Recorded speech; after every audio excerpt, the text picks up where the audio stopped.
শুধু পড়া পড়া খেলা। তুমি বলছো দুপুর এখন সবে, না হয় যেন সত্যি হলো তাই। কি দুপুর বেলা হলে বিকেল হলো মনে করতে নাই? আমি তো বেশ ভাবতে পারি মনে, সূর্য ডুবে গেছে মাঠের শেষে। পাখি করে চুপড়ি ভরে দিয়ে শাক তুলেছে পুকুর ধারে এসে।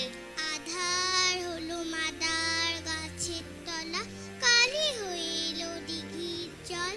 হাটের থেকে সবাই এলো ফিরে, মাঠের থেকে এলো চাষির দল। মনে কর না উঠলো সাজের তারা, মনে কর না